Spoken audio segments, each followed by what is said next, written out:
contractor. And I was the VP engineering Bebo. That's my latest claim to fame. Since then, I've been taking a little break. But that's how I know the Anything Social guys, and they're all rock stars from Bebo, so that's cool. That's my contact stuff. That'll be back at the end of the presentation as well. And today's presentation is about getting psych.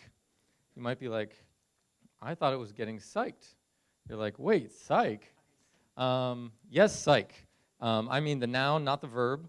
I'm using psych here to mean the level of excitement you might have with the current experience. So originally this presentation was called Nurturing Interest, but I'm like, that sounds really vague. So like, let's have like some sexy word. Green is cool. And so I'm calling it psych. So like, a gut feel psych right now, you can just think to yourself, 0 to 100, with like 100 being like OFMG, and 0 being like, how much psych do you have for like this moment right here, this current presentation being in this space? You can just think to yourself of a number. And then, so right now, I'm like, I don't know, 60, 70, somewhere around there. Like, I'm pretty fucking psyched, but I'm almost a little, I'm pretty far from Z. So anyway, so that's kind of like a psych meter. So think of it like using in conversation, you could say, users are dropping off. We need more psych on the website. Like, we need to increase the amount of excitement that people have with the website experience. It needs to go up. Or seeing the mocks gave me more psych. I'm going to crank it out tonight. So you can think of it a little bit like a gas tank. Whenever you're excited about something, you add psych. You increase in like your gas and your fuel, as it were. Like, so when you're on a website, if it's like, view photos, you have a new message, you're like, wow, this is exciting. But then when you do work on the website, you lose psych. So your kind of gas goes down. Your like psyched fuel tank decreases.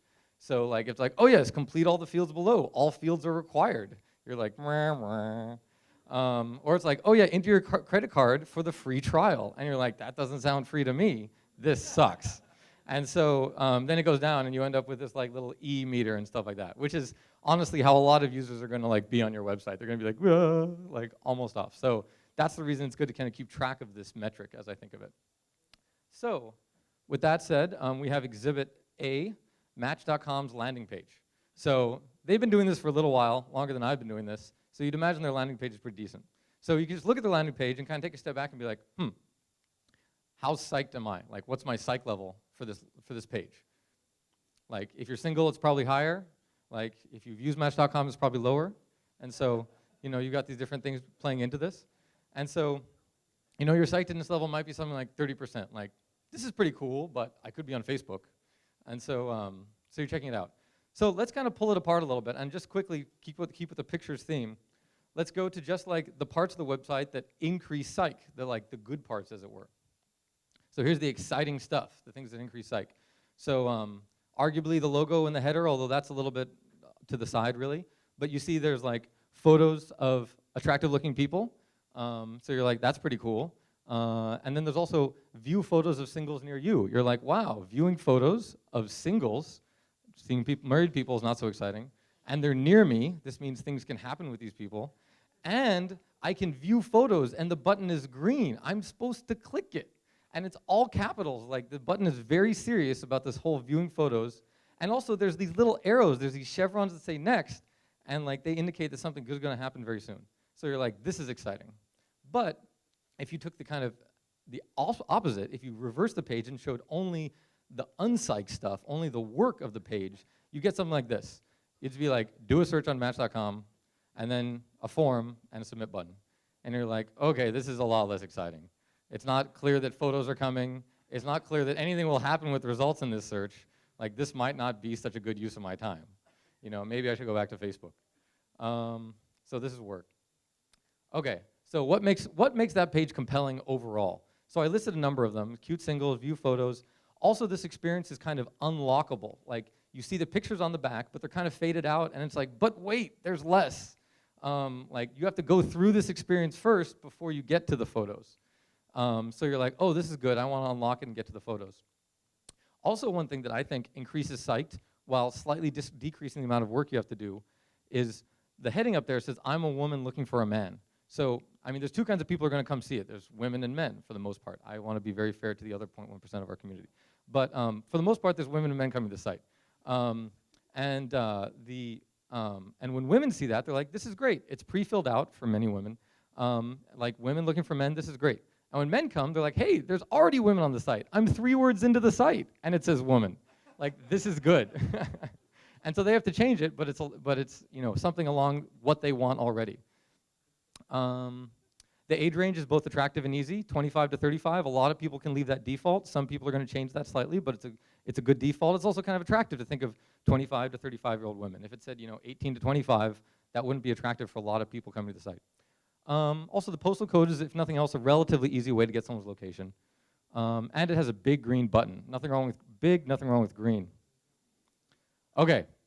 So this is the money slide, so I'm going to go through it very slowly, but I want to get it all in one slide, so let's see if you guys like this. So I've told you guys about Psych. I told you about the idea of this fuel tank. Am I speaking too loud? Is this good? Is this good? Okay, okay. So this is the idea. So you got this fuel tank kind of, right? That's like certain amount full, like that you had this gut reaction to the web page.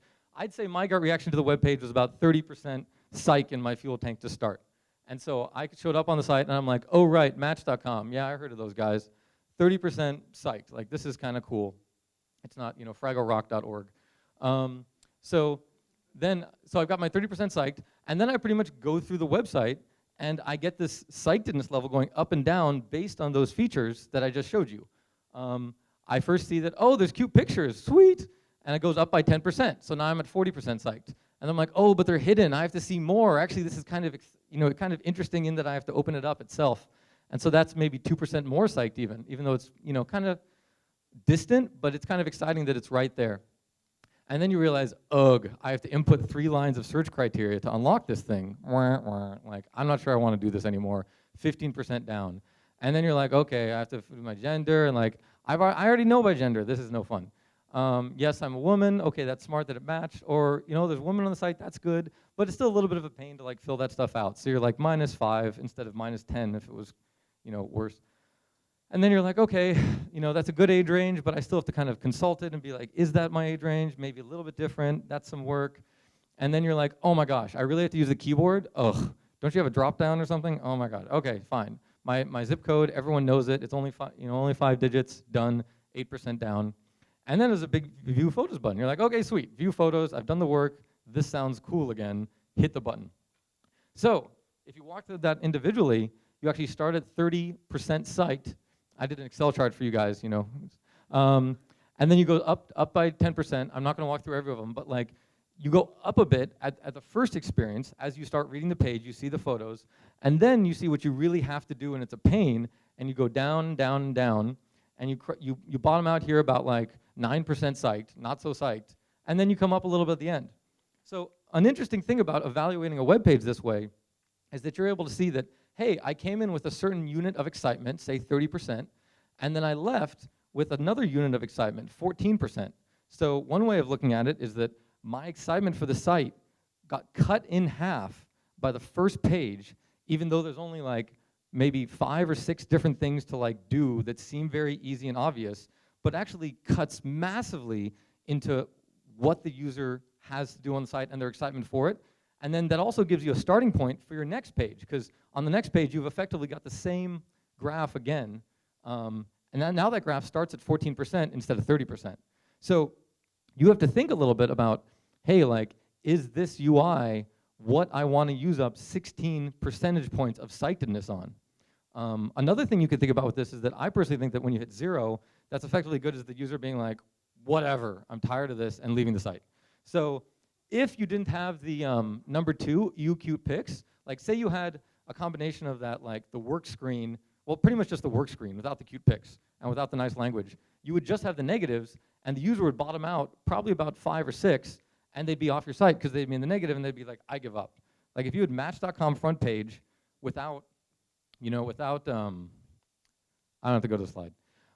If you have Match.com front page without pictures on it, your click-through would be incredibly bad. You'd have to have people who are incredibly motivated when they show up at their site, like, this is my last chance, and they show up like 60% psyched, and they go down and down and down, and they still click through.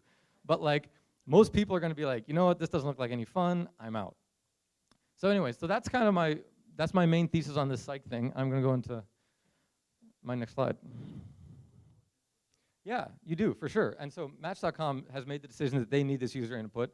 I mean, they could have just had like the best case slide where it literally says like photos of singles, view photos, and you go to the next page, right? They could have done that as well, but through probably at least $1 million worth of A/B testing and iteration, probably like $10 million, they ended up with this page. So that's the trick, is that you do need information from the user. You need them to do work to meet your business goals, and actually to meet their site goals as well. Like, if you give them a default search, that wouldn't work for a high percentage of people. So this is the thing, it's a balance, right? You need them to do work to get the site goals met, but then you also need to keep it light enough and fun enough that they don't leave your site. And you're right, calculating that, it's a bit gut feel, and it feels kind of vague, and I'll walk you through my best ability to communicate how I calculate and think through this stuff. But that being said, it's still a bit of a gut feel exercise. To be honest, the start of it is just taking the gut feel you make for the whole web page, and instead of that, making a gut feel for each of the elements on the page. Like, what if you took that out? What if you left it in? What would the difference be? What's your gut feel in that difference? And actually, if you just write out all the gut feels you have for the components, and then manually add that up with your logical brain, rather than expecting your gut feel brain to add it up for you, even that will be better, because people are only able to add up like 5 to 7 things at a time, and you'll automatically like, this is a list of 8 already, and your brain won't like keep track of all those accurately. Actually, one thing this has an analog to is pollsters do dial sessions for speeches. Like, they'll show a bunch of people a speech of a candidate, and during the speech, the person has a dial that goes 0 to 100 or what have you. And then what happens is, as they go through the speech, they'll say, hey, if you like what's being said, turn your dial to the right. If you don't like it, turn it to the left. And then you have this amazing like cut of the speech with literally a curve of how cool it is. And then you literally just go through that. You're like, okay, every time it went down, cut it. Every time it went up, like, say it again. And I'm done. The speech is now doubly as good. And you're like, oh my God, that took like 0 intellect.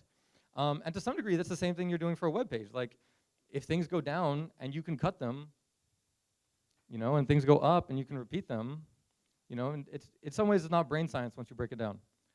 So, okay, so this is some more info on calculating Psych. So one thing about calculating Psych is that the first thing you need to do, even before you see the web page, is you need to correct for high Psych, especially on your own site. Because you come to your own site and you're like, oh man, fragglerock.org, this is the best. Like, everyone's gonna be fraggling their friends, it's gonna be amazing. And you use the site, you're like, this site's so easy to use, like, I can't believe it's gonna be so good. But then the trick is that most people don't care about your site. Most people are busy with Facebook. If it doesn't say Facebook, if they don't recognize it immediately, they don't like it. So first, in your evaluating your own products, you have to uncorrect your own high Psych defaults. So a few ways to do that is to show up on the site, and before you even look at it, be like, God, I'm so bored. I want to go to lunch. This sucks. Whatever. I'm so tired of the internet. Blah. The other thing you could do is just imagine that your ex made the site. Just imagine that, like, Sheila made this whole site, and you're like, oh, Sheila, God, why did you leave? And like, you're just like, you hate this site. You're like, I don't even want to touch this site. I don't want to click back on this site. I don't like this site so much. So that gets you in the right mode of thinking that you're like, whatever on this site. And your negativity toward the site will equal most people's apathy towards your site, which is really what people show up with. They show up with a bucket full of apathy. It's like 80%, 90% apathy and like 10 or 20% Psych. So that gets you in the right mode to like start at the right place as you do your calculations. The next thing is, when you calculate this, you want to go actually from upper left to lower right. This is a little more kind of obvious, but people read the websites, they pretty much discount the header, and then from there, they read the content area from the upper left to the lower right, reading at most, I would say, 3 to 5 words per heading that they run across, and then going on to the next unit. And if they hit a button and they know what to do, they do it. And if they hit a button they don't know what to do, they repeat the cycle with a longer delay. So they repeat the whole cycle and they read like 10 words and stuff as they go down. And so, so that's how to calculate your site from upper left to lower right. For instance, that's the reason that pretty much every website has like the pitch on the left, and then the sign-in box or the work on the right. It's like, welcome to Amazing Land, like, please sign up.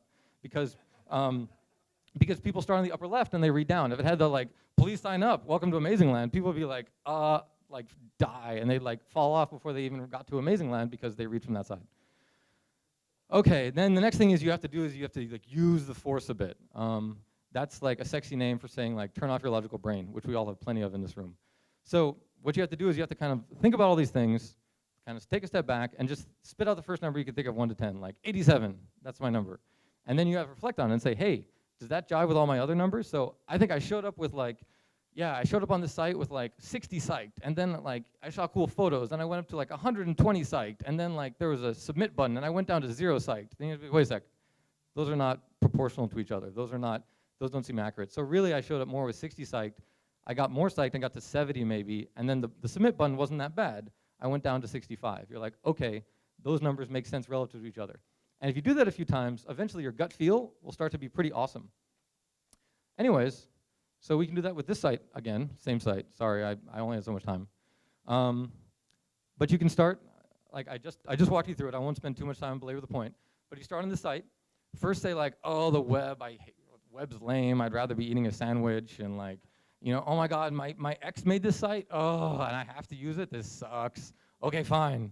What we got? Okay, so discount the header. And then like, oh, there's some cute girl, like she's pretty cute. Well, what's the site about then? Okay, I can view photos of singles near me. I'm single, so that works. And then there's women on the site, sweet. I'm a guy, and then I'm looking for a girl. And then 25 to 35, yeah, I do almost cougar level at this point. And like, zip postal code, I know that. I've used it so many times. View photos, let's do this, you know? And just as you go through this, you're just, like I said, you're like 30 plus 10. I won't belabor it. Okay, so the next question, of course, is how do I get more psyched? Great algorithm, Darius, make my site better. So first you can just give more.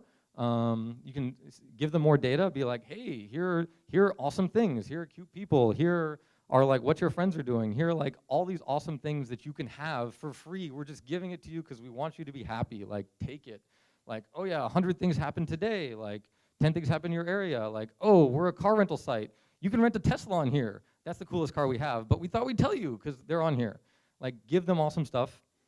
You can also just give them a good bargain. Even if there's not a whole lot going on the site immediately, you can say, hey, if you do this, we'll give you that. Like, if you give us all your data related to concept X, we'll give you everyone else's data related to concept X. You're like, sweet, I'm interested in concept X. That could be any number of different things. So you can also do quality. Just something that looks good, something that looks attractive will make people believe that there's something worthwhile there. Just good looking photos, good colors, etc. Make people be like, huh, this is interesting, exciting, positive. Also, you can promise stuff, as Match.com did. You could say, you know, there's photos on the next page. There's like something awesome coming. Like, just give us your zip code and we'll give you awesome deals in your area. Like, give us your email. We'll send you the best deals every day, blah, blah. You can promise something. Some of these are kind of obvious, I'll admit. But you can see how Match.com brings them together. And you can see how, importantly, they increase the psych level, which then you can leverage later to get work out of people. Also, you can start right. Before you even get to the web page, you can have a trusted channel. Like if it comes through a friend recommendation or from Facebook or a site that people believe in, they'll show up with more psyched. If it comes from a friend invite, they might show up with 40 instead of 30 psych, and more patience with your experience. Also, if you just deluge them, if the person's just seen a ton of invites or they've seen a ton of ads for it, they'll come with a lot more energy. So like for instance, eHarmony just has lots of high quality ads. They have quality and deluge. And then people show up on the site, they're like, hey, welcome to the site. How about you get to see no profiles and nothing until you fill out a 10-page questionnaire? And people are like, okay. You can also use Psych, the Psych that you have, more smartly. You can be as smart as possible. There's another dating site that I went to where actually it guessed your location and said, oh, are you in San Francisco? And I said, yes. And that's one less thing to fill out. And that means no keyboard time for that interface, which is really a big win if you can. So Match.com, I'm not sure why they don't have that. Maybe they want to be more specific. But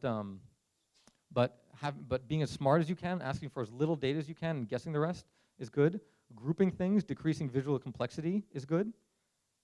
Like they had 5 different items you fill out and one button, so like 6 different items. But they put them on only 3 lines. And because it's 3 lines, to your brain, it mostly feels like 3 things to do. If they put each one of those like minimum age, maximum age, like your gender, their gender, all on one line each, it would just feel heavier. And it would be effectively more work to fill out, or at least it would feel that way. There's different tests you can do to make sure that you're using the least amount of psych possible. There's millions of tests out there, but these are some that I thought you guys might find fun.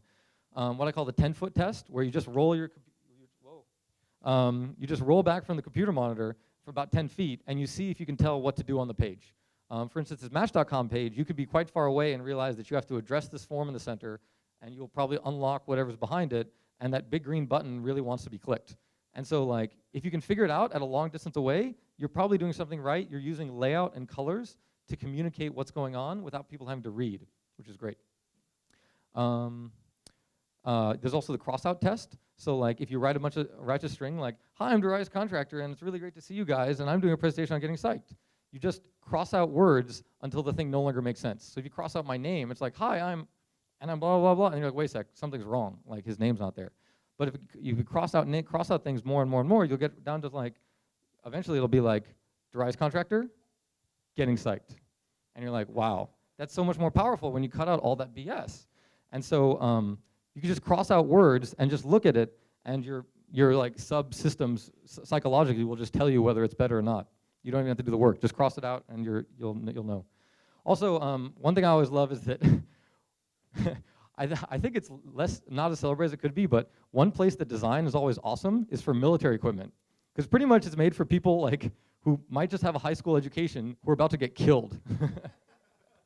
And so you just make it so it works, and it's like brilliant. Like laptops open with a huge power button. Like the bazookas actually say point towards target, which at first seems humorous, right? But if you're like, oh my fucking god, oh, point towards target, like it makes a lot of sense. And so pretty much if you can use your web page while under fire, like you're like, oh my gosh, I have to click something within 3 seconds and I have to get done with this web page, and it works, then it's probably going to work. You know, maybe tell people to hold your I just came up with it, but maybe tell people to hold your breath and get through your whole reg process. If they could do that, you got an efficient reg process. Okay, so back to our only page. Can you guys think of ways that this page could create more psych or use less psych? Just looking at this, even optimize, tens of millions of dollars gone into it. Can you improve upon it? I can. Any ideas? Yes, detect the zip code is one of them. That'd be good. Yes, you can show what friends are using it without them even logging in. And then if they logged in, you could say, or Facebook login, in which case you could guess all this data. That's a great, yeah, would you like this girl or this guy or this kind of, other looking guy? And you could just click on a picture. I think that'd be great.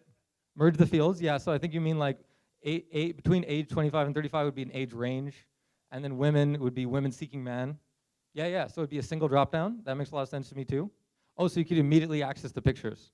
Yeah, that's true. That would increase psych quite a bit if you could click on a photo, like enjoy it more somehow, and then save the form for later. Then you'd have more in your tank and could come back to it.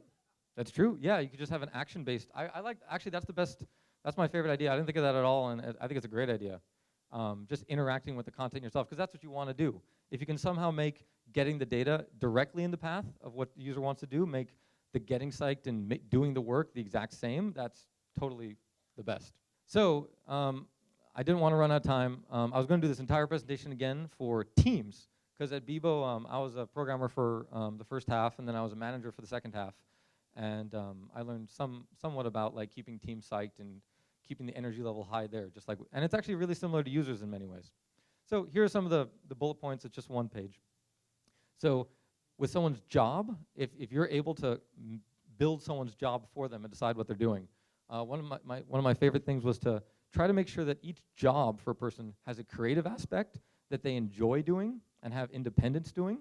So this is different for different people. Some people love building spam prevention systems. They're like, I'm going to get those spammers. And other people are like, oh my God, statistics, I hate it. I failed statistics. So just make sure they have a creative aspect of the job that they enjoy.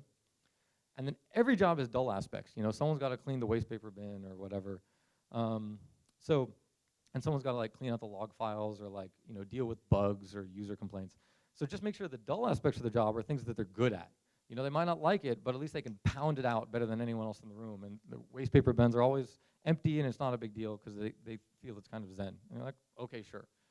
And oftentimes you can possibly do that. Creative aspect only needs to be a small percent of the job. So if you can just find something that they can be creative at, they can really get excited about what they're working on. For projects, this is definitely lean startup stuff, as Ian was talking about, but get the project to a show-offable point ASAP.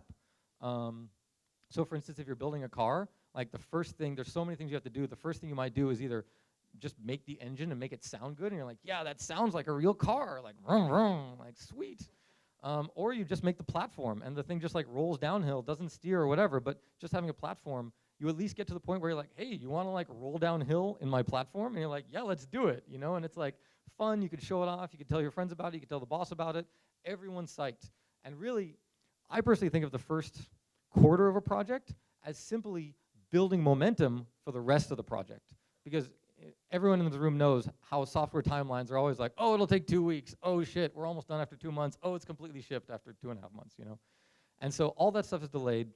And so getting to a show-off point quickly gets everyone excited about working on it, because now they're taking something awesome and making it super awesome, rather than taking something that's not there and making it sooner potentially there, which is a lot less exciting. You much rather take something awesome and make it more awesome. Also, you should build an order of sexiness. Like, one thing with the car example, like if you have a platform that rolls downhill, what's the next thing you want to do with it? You want to steer it. You want to steer it before you really need the engine for it. Like, that's the next thing that would make it more sexy and fun and make the next round of interesting things to share, to do with it. Adding the engine is incredibly important, but a lot of work. And you'd rather be like, oh, we have this perfect car, it just doesn't go uphill yet. And you're like, oh, okay, well, that's exciting. It does everything but uphill. So building an order of sexiness keeps your team psyched and going. Organization. This is actually kind of a tough one, and it's a lot of work, but it's got a big payoff. As much as you can, if you're a manager of a number of people and you have control over policies and practices in your organization, or you're a small company and you just kind of can see this stuff happening, try to identify all the different pain points in the organization, because every pain is a decrease of psych in someone that's kind of psyched in this fuel tank. And every ongoing pain is kind of like a hole in their fuel tank where they're constantly leaking psych. And eventually they're going to run out and they're going to blame it on you. And that's no fun. So as much as possible, identify, really I should have said the ongoing pain, because there's always minor pain, it's not a big deal. But all the ongoing pain are all effectively the fuel leaks in the organization. One classic one is, you'll have coders who write buggy code and be like, oh, it's fine, ship it. And then you'll have one guy whose job it is to put it on prod.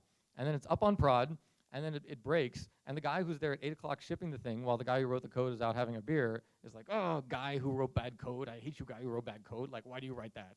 Like, you should write tests for everything, and then the guy who wrote bad code is like, everyone makes mistakes. And like, you as policymaker have to kind of get in between that.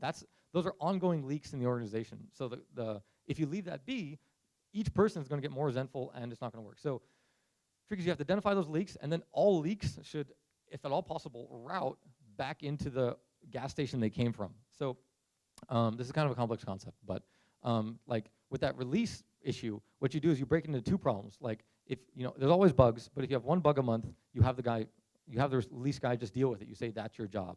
And you have more than one bug a month, you say to the coder, hey, you need to make it max 1 bug a month. If you make more than 1 bug a month, that's your job. And so you route kind of potential leaks back to the area they came from. Okay. Also, I'm almost done. You should appreciate specifically and constantly. Like, it's ridiculous how much appreciation you can give, and every time you give it, you're putting fuel in the tank. What I used to do at Bebo is I would just appreciate the out of everybody, and it would put all this fuel in the tank, and no one ever got angry at the other person. We were always angry at processes and systems and realities. But because everyone's tank was full, you'd never take it out on anyone else, because that's the only reason you yell at anyone, because your tank's empty. So you just tank everyone up constantly. One great way to do that is to highlight what would fail without them. Instead of just being like, good job on this project, you're like, well, someone else could have done this project. You have to be like, look, the other guys were doing this and this and this. If you hadn't done this project, this wouldn't have got done. Thank you so much. And then people are like, hey, that's right. And then people feel full, they feel part of the system, and they feel important, and it fills their tank up, and it saves a whole ton of hassle that comes from just having your tank empty. Like, half the problems out there aren't even problems. They're just people who are making them problems because they want their tank filled. Also, this is a separate thing, but just having one decider per decision, that is kind of a clear way to say that roles and responsibilities should be clear. For any given decision, there should be only one person whose job it is to make it. If that's the case, it makes a lot of discussions a lot easier, and it makes a lot of things go a lot faster. That's all I got. Here's my fun ending kicker so that you can remember me as being a funny guy. So the reality of that photos pitch, right? You put in your 5 form fields, you pushed all 5 keys to get in your zip code, which you finally remembered, and you hit the huge green view caps all photos button with the chevrons and everything, and you're like, this is gonna happen. Well, guess what? After that, you get to a page that's like, just a little more data. You're like, okay, no, just a username. It's right there. You're like, yes. And then it takes you to fucking like full reg, like the deepest, fullest reg you've ever done. And then you're like, oh, deep reg, yeah, like, give us your parents' like religious affiliation. Like, oh, did your mom breastfeed you? Oh, like, like where do you want to, like, give us your bucket list. Like, you know, like, like, please list out 300 things you love. Okay, now 50 things you hate. Okay, now you are, get this, I couldn't even believe this myself. You are now, you probably can't see it in the back, but after this much, you are now like 17% of the way through the process. And I also have to say that after you get to this page, when I first got to this page, I was like, oh, fuck this. I'm going to click search on top. I'm not going to do full reg. And so I went to the search page. I was like, like, I'm a web developer. And I clicked search, and I went to results. I'm like, ooh, photos. You click on any of those guys, and you actually go back into deep reg. And so I was like, game over. Match me not. Okay. And that's that. Any questions, queries? I'm around later, and you can tweet me, email me, what have you. And thanks a lot for your time.